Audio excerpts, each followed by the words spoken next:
Welcome back to 7 News Now Saturday morning. Did you know that the most common mental illnesses among children are depression and anxiety?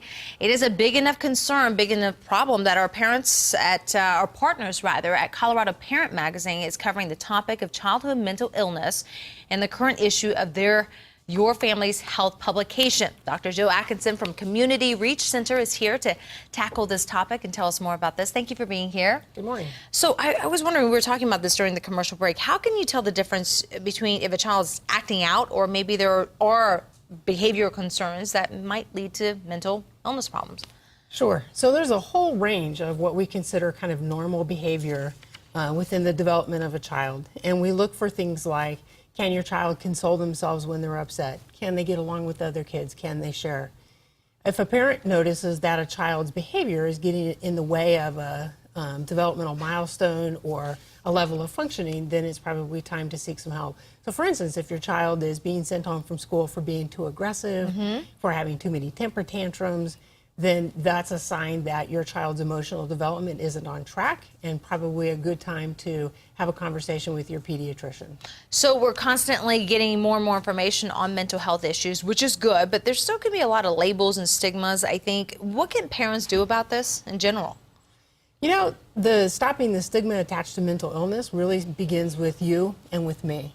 Even if you're a parent that has a child that doesn't have a mental illness, you have lots of interactions with kids in your life. And it really comes down to, do you use negative, judgmental words to describe behaviors that are difficult or outside of the norm? You know, terms such as monster or bad child really make a negative tone and kind of create this self-fulfilling prophecy for those children. And compassion and understanding is really what's needed. It sounds like everybody has a role to play in our community. Absolutely. And you know, you would really be amazed at the difference and the impact you can make on a child's life by being positive and by being supportive and valuing that child for who they are, even if they have some difficult behaviors. And maybe just being kind in general. Kindness goes a long ways.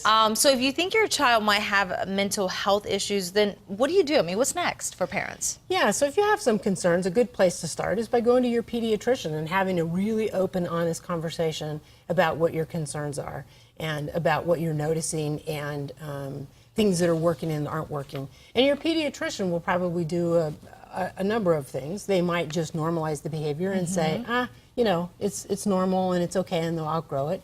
They may also say, you know, this is outside the norm and you probably need to seek some help from a professional.